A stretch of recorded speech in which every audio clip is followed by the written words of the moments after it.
Good morning, everybody. Um, so it's still another crazy week. I feel like everyone just need a detox. I mean, usually when you do a detox, you just getting rid of a lot of bad stuff in your life, and you're kind of like spring cleaning. You're getting a lot of bad stuff out. You're just selling it.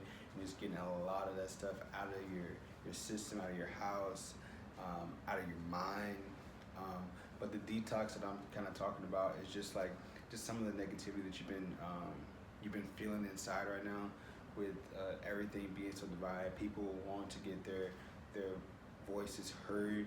So it's at that point where it seems like it's any means necessary. So it's very hard because if you feel like your voice doesn't matter, or if you feel like every time you try to speak on it, someone shuts it down every time, it gets you can't tolerate it for so long. So then you start to explode, and it's a it's a way where you have to express all those feelings, and it's just a lot. But if we were somehow to come together and have those conversations, um, like throughout the year, on how we can make things better, that would be the best thing to do.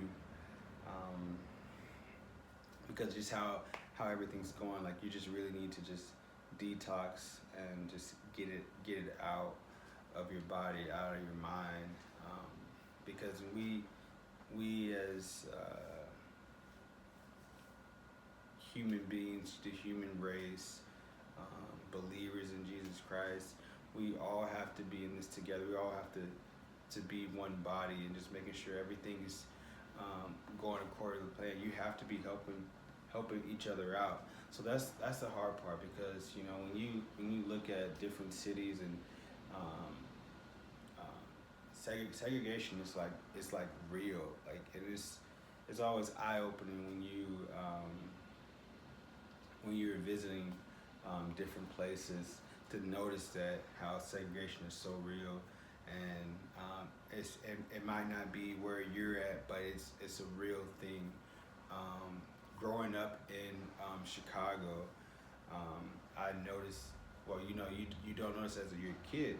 You stay in your certain area, you go to your certain businesses and things like that.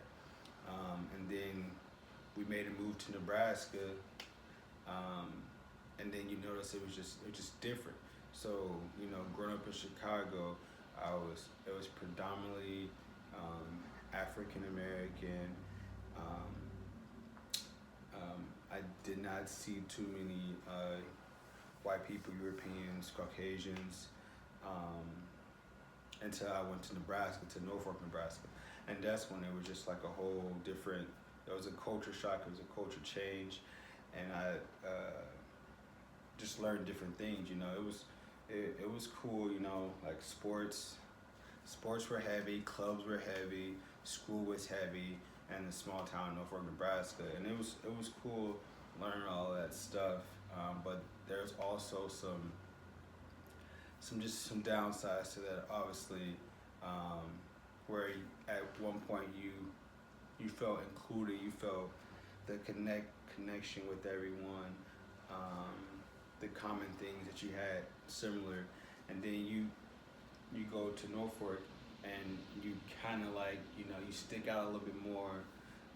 There's not as many African Americans um, in Norfolk, Nebraska, but we do find that common ground in sports and basketball, and it becomes like a little brotherhood, and that's your connection. That's what brought a lot of my connections together with sports, because that was the only thing you can do.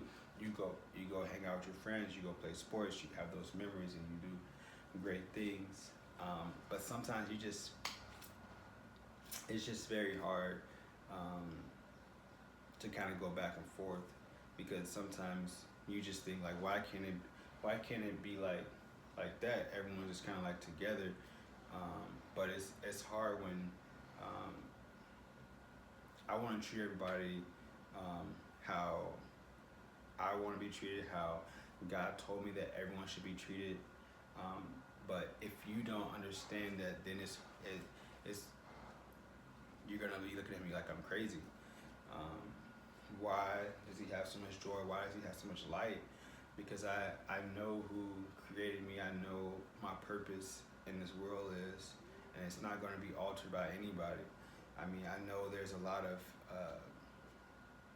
things that get in your mind that can like hit you with a sledgehammer around the neck or something like that. But you have to continue um, on your purpose and walking in your purpose, um, spreading the word, being very vocal, speaking up on certain things. Cause this is really just what it's all been about. This whole thing is just speaking up. A lot of times, communities are just not talking about real issues. We're talking about good morning, how are you doing? Walk past. You're not talking about the real issues that you're really struggling today because of this and that. And if you never talk about that stuff, then yes, it's gonna build up, and then it's gonna blow up, and that person that asked you that last time was not expecting that. So, sometimes you just have to try it. You have to try it out on people. When someone asks you how you doing, be like, man, like I didn't have a good day. And I mean, most people are really concerned when you just express yourself a little bit. Because I was doing this one time at work. I was like, man, like I'm mad because I was working on the garden and stuff like that, and it just kind of like it was just super hard. I was tired. I was hot, and it was just a lot of stuff. So it was just really frustrating. So she stopped there. She looked at me. She seemed concerned. We kind of talked a little bit, and then you just kind of went on your way. So if we can just break that tradition that we always do of like when you're at work, that I'm in a rush type thing, like I'm gonna be late, like just get to know people, and get to know their family, and just get connected with people. Usually when I don't work with people that often, when I work with people and like I haven't really talked to you, it's a list of things I want to know about you like right away. And so be prepared. If I don't know you and I have an hour with you, we're gonna get to know each other very quickly. But yeah, segregation is very real, and some people don't even know that. But it's very real, and there has to be a way to improve it, to stop a lot of the violence. But it's very hard when we're not all on the same page, and that's the hard part. I don't know if we will ever get to that point, but all the people that we can change and impact would be enough said, because you already have a lot of work relationship with different people, which is important. We shouldn't care about the color of someone's skin, and that's enough is like that. Just like you shouldn't care about the color of someone's skin. We should be able to just have a conversation with someone, move on with your day. But when you're trying to threaten someone's life because of the color of their skin, that's just like, this doesn't make sense to me. I don't think it should come down to that. I think you should try to get to know people, move on, have a conversation with people, because usually most people have a great intentions. Most people just want to feel safe. They want to just do their work, do what they're passionate about, and then come home and see their kids. I mean, when you have people in higher places making things as a puppeteer and moving pieces to make people upset and angry, that just gets everybody mad, divided, because when we're divided, we can't do anything together. When we're divided, we can't do a simple task as having a block party or something like that. One thing that I'm not even sure about, it's like all the neighborhoods kind of have to come together on some common cause. that's when it comes to like sometimes sports. You know, sports is usually the thing that brings a lot of people together. You rooting for the same team. You know, like what team are you rooting for? You know, I'm rooting for Jesus Christ. Like, wouldn't it be a wonderful sight if everyone was rooting for the same thing at all times, and we would just be so loving towards each other, uh, so in sync with each other. But right now, it's not in the cards right now. Right now, the devil is really having his way right now, and you have to be aware of what's going on. You have to be aware of just all the backstories of everything that's going on. Because when people are getting paid to do this stuff, it just the riots and stuff like that. When people are getting paid to do riots, that's when it gets like kind of tricky. Like, it's just like one of those things like where people were like sponsoring like cigarettes and stuff like that, saying that they're so healthy for you. Riots doesn't even sound healthy, but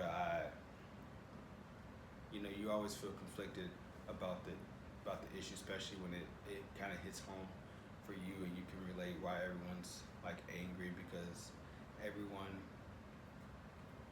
wants change, but when change happens, no one wants to see it through, and that's the hard part about you seeing the peaceful riots, and then later in the day it gets ruined because people are just mad, and people are possibly getting paid to do that stuff, and some people are just like going with it because there's a lot of followers and not enough leaders in this world. But I guess I just wanted to just leave you with that. Just trying to detox some of the stuff out of your life, and when you detox stuff out of your life, you got to add good stuff, so you can be using the Word of God, and just renewing your spirit, renewing your mind, and just continue to grow and continue to learn. So that's the toughest part. A lot of people do not want to change. They're comfortable in their area. They don't want to grow, or they don't have the tools to grow. So how are you giving people tools so that they can grow and become a better person? How are you giving people tools to have a better lifestyle? How are you giving better tools to teach someone a new trade? How are you giving people tools? So if you can package that up and you can hand that out, you can be making the world a better place. So that is exactly why we need to detox and then add the good stuff, the Word, and then you can see all the fruit that is produced by everything that you're doing. That's what like if you are a barber, you always looking at your product, you're always seeing like, oh, that looks good, and you want to make sure that you're doing such a good job that you inspire the next generation to do an even better job than you. And that's like the best feeling, is like, oh yeah, I remember this and that. But if it doesn't have a great foundation, a lot of stuff would fall out. Every time I was playing basketball, it was such a great feeling. It was such fun, but it wasn't. It wasn't. It was a good. It was a faulty foundation. I went out played basketball because my friends were there. It's a great time. It was a free education. I took a free ride to school pretty much. I loved it. I enjoyed it, but you just have to continue to grow. You have to continue to move on. At some point, you're gonna have to hang up your shoes, your cleats. So it's your choice, and it was one of the hardest choices ever, because it's something that you devote your life to at some point. But I say it was a faulty thing because I feel like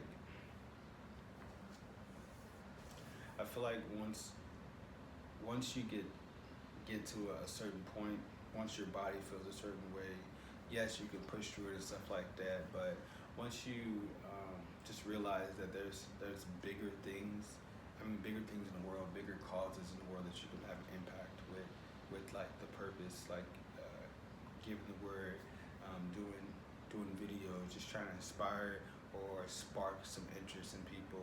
That's way more powerful, I feel like, than um, doing that.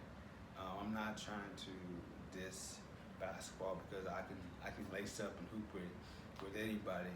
Um, but I'm just saying how I'm feeling, how my purpose is growing and maturing, um, so that I can maybe spark something in someone or inspire someone to be better than me.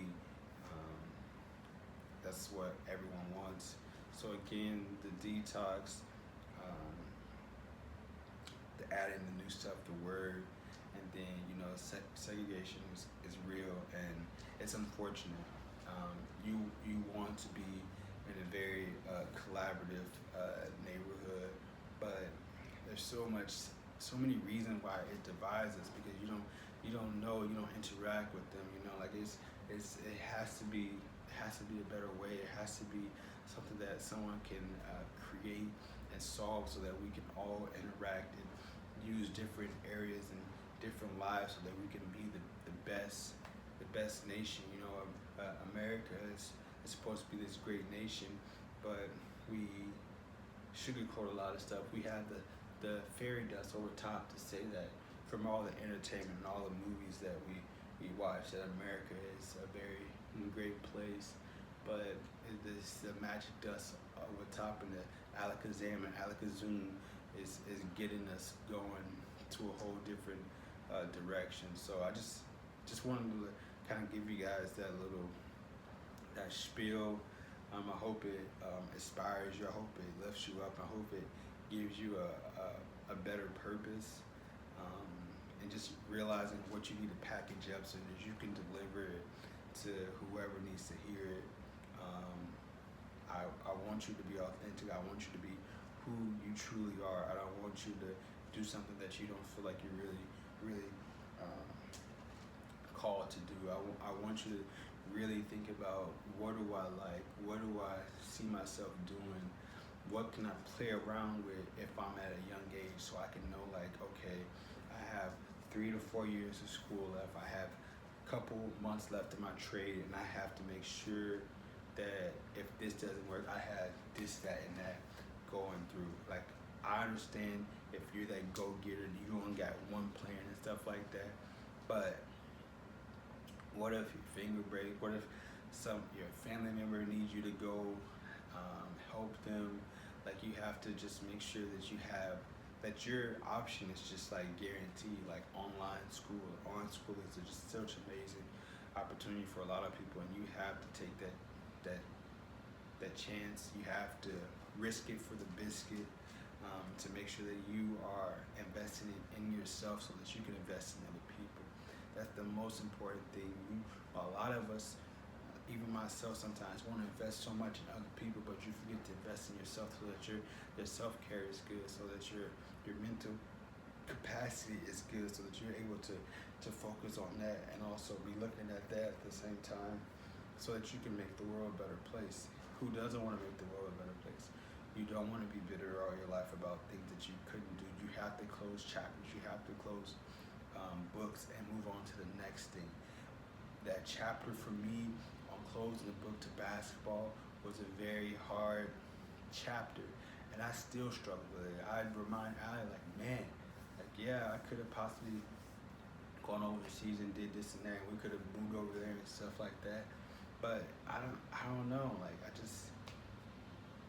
I don't think it was me. I don't know if I could have said a bunch of other things, but it's just a hard thing. It's hard to let go of those things. Like, that's just real. Just being open with you, it's hard to let go of it because I feel like I feel like I'm so gifted in it, and I know I can just.